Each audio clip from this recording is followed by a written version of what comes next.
Hello नमस्कार परिणाम channel में आपका स्वागत। हम आपको बहुत ही महत्वपूर्ण जानकारी देने वाले हैं अतिथि शिक्षकों के नियमितीकरण को लेकर। मैं एक आपको वीडियो दिखाने वाले हैं जिसमें 21 सूत्री मांग को लेकर कर्मचारी वर्ग आंदोलन कर रहा है और सरकार को अल्टीमेटम भी दिया है फरवरी को, 16 फरवरी का, कि इनकी मांगें नहीं होती तो ये अनिश्चितकालीन आंदोलन पे चले जाएंगे। इसमें बहुत से कर्मचारी हैं, आउटसोर्स हैं, दैनिक वेतन भोगी है, संविदा कर्मी है और नियमितीकरण की मांग भी कर रहे हैं। ठीक है, तो ये सभी मांग कर रहे हैं सरकार से कि इनका नियमितीकरण किया जाए, बहुत से और अंशदान वालों का भी। तो अतिथि शिक्षक भी इस आंदोलन में शामिल हो सकते हैं और इनका क्या कहना है मैं पूरी विस्तार से जानकारी दूंगा। इसमें बोला गया है कि ये लोग कहना चाह रहे हैं कि जो कर्मचारी वर्ग हैं, जो अतिथि शिक्षकों के कर्मचारी वर्ग हैं, जो अधिकारी हैं, वो लोग शासन तक बात नहीं पहुंचाते। ठीक है, जैसे डीपीआई में जो अधिकारी बैठे हुए वो अतिथि शिक्षकों की बात शासन तक सही तरीके से नहीं पहुंचा पाते, जिससे अतिथि शिक्षकों की मांगें पूरी नहीं हो पा रही हैं। ठीक है, और मुख्यमंत्री तक सही तरीके से बातें पहुंचे और सही तरीके से उनको बताया जाए कि अतिथि शिक्षकों का किस तरीके से भविष्य सुरक्षित हो सकता है या शासन पर लोड भी नहीं पड़ेगा और भविष्य सुरक्षित भी हो जाएगा। अतिथि शिक्षक क्या मांग कर रहे हैं, सभी बातें मोहन यादव तक नहीं पहुंचाई जाती, जिससे अतिथि शिक्षकों की मांगे अटकी हुई है। तो मैं आपको वीडियो दिखाने वाला हूँ, आप वीडियो में बने रहे, वीडियो पूरा देखें। वीडियो अच्छा लगे तो लाइक जरूर करें और चैनल को सब्सक्राइब जरूर करें ऐसी अपडेट पाने के लिए। फर्स्ट पार्ट है मोर्चे की मांगे, जितने भी प्रदेश के हमारे कर्मचारी हैं उनकी पूरी 51 सूत्री मांगे हैं। सरकार के संज्ञान में हमने हमारी मांगे पहुंचा दी है। सरकार हमारे कर्मचारियों को ध्यान नहीं दे रही है, सारे प्रदेश के पूरे नागरिकों की ओर ध्यान दे रही, लेकिन कर्मचारी जो रात दिन सरकार की सेवा कर रहा है, सरकार उनकी ओर ध्यान नहीं दे रही। उसी से रुष्ट होकर कर्मचारियों का आज प्रथम चरण है। मैं कह सकता हूँ ये कि आज हमारे आंदोलन का प्रथम गेर है। आने वाली 16 फरवरी को पूरे प्रदेश के लोग अंबेडकर पार्क में आएंगे और सरकार को दिखा देंगे कि कर्मचारियों की क्या ताकत है। यदि सरकार हमारी मांगे मान जाती है तो 16 फरवरी के आंदोलन से बचेगी, वरना आंदोलन का सामना सरकार को करना पड़ेगा। बहुत महत्वपूर्ण मांगे, जो बड़ी मांगों की बात करें। मध्य प्रदेश अधिकारी कर्मचारी संयुक्त मोर्चा के तहत के नेतृत्व में आज यह 51 सूत्रीय मांगों को लेकर के समस्त घटक दलों के प्रांताध्यक्ष एवं साथीगण यहाँ पर एकत्रित हुए हैं और उनकी प्रमुख मांगे, हर विभाग की अलग अलग मांगे हैं। जैसे कि मैं एक शिक्षा विभाग से हूँ तो हमारे यहाँ से नियुक्ति दिनांक से वरिष्ठता मुख्य है और 35 वर्ष का समयमान वेतनमान एजुकेशन शिक्षा विभाग में सभी को दिया गया है, लेकिन सहायक शिक्षा उच्च श्रेणी शिक्षा को यह वेतनमान से नकारा गया है। ऐसा क्यों? एक ही विभाग में अलग अलग नियम आरोप किए जा रहे हैं, यह पूर्णतः गलत है। आपके विभाग में, आपके जो संघ में, संगठन में, उसमें कौन कौन सी विशिष्ट मांगे हैं? देखिए, सबसे बड़ी प्रमुख मांग जो है, वैसे तो सभी 51 सूत्री मांगे जो है वो सभी महत्वपूर्ण है, लेकिन उसमें नियमित कर्मचारियों की भी, संविदा कर्मचारियों की भी, आउटसोर्सिंग की भी है, स्थायी कर्मचारियों की भी है, दैनिक वेतन भोगियों की भी है। स्थायी कर्मचारी, दैनिक वेतन भोगी, संविदा कर्मचारियों को नियमितीकरण प्रमुख मुद्दा है। वहीं नियमित कर्मचारियों को 3% महंगाई भत्ता सहित चतुर्थ वेतनमान, 8वां वेतनमान, ऐसे बहुत सारे मुद्दे हैं जो सभी विभागों, सभी कर्मचारियों से संबंधित है। हम चाहते हैं कि मुख्यमंत्री इस पर संज्ञान लेते हुए जल्दी से जल्दी आदेश जारी करें, मांगे पूरी करें। ये सरकार बीच बीच में पहले जो आप लोगों से चर्चा करती थी, आजकल चर्चा वर्चा का दौर जारी है कि कम्युनिकेशन खत्म ही हो गया पूरा? मैं आपको बताना चाहूंगा कि लगभग 7 वर्ष से पहले माननीय शिवराज सिंह चौहान जी मुख्यमंत्री थे, वो एक दो बार चर्चा के लिए बुलाए हैं, लेकिन जब से ये 1 वर्ष लगभग हो गया डॉक्टर मोहन यादव जी आए हैं, तब तक कर्मचारियों से पूरी तरह से संवाद खत्म हो गया है।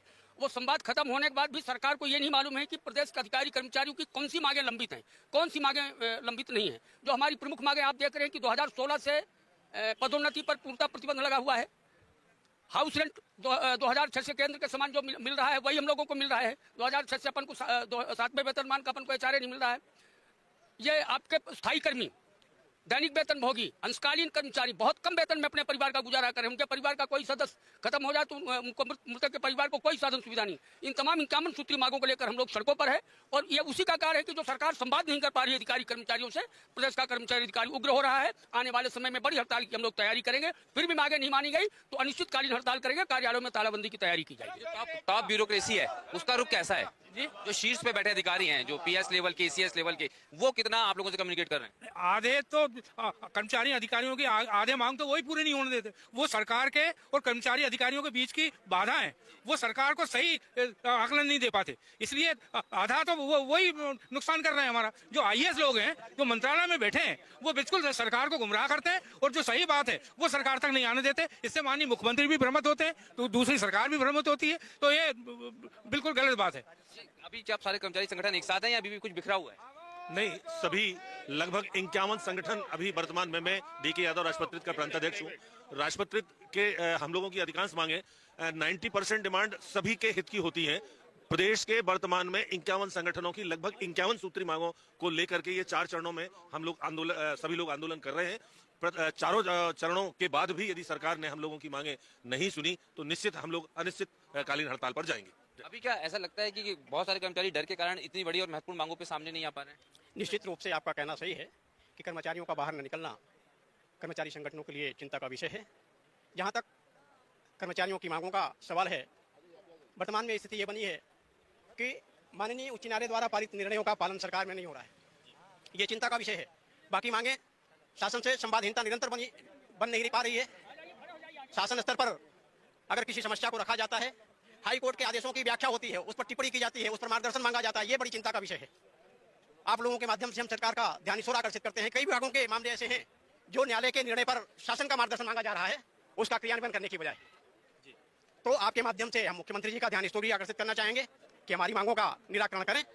51 सूत्री मांगे हैं, इसमें कुछ मांगे हमारी अनार्थिक हैं, जिन पर कोई वित्तीय भार सरकार का नहीं पड़ रहा है। 2016 से पदोन्नति बंद है।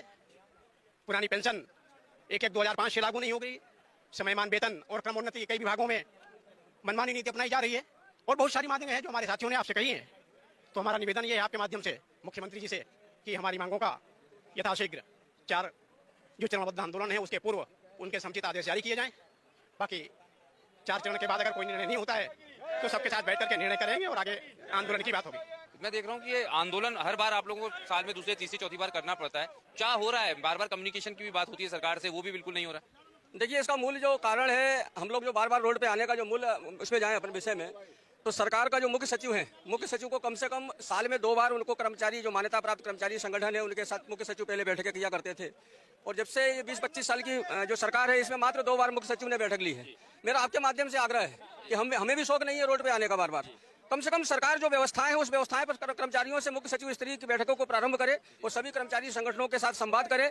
जो पूर्व में सरकारों ने कर्मचारियों से स्वास्थ्य बीमा का कमलनाथ सरकार ने एक निर्णय किया था, वो बहुत अच्छा निर्णय था, उसका इंप्लीमेंट होना चाहिए।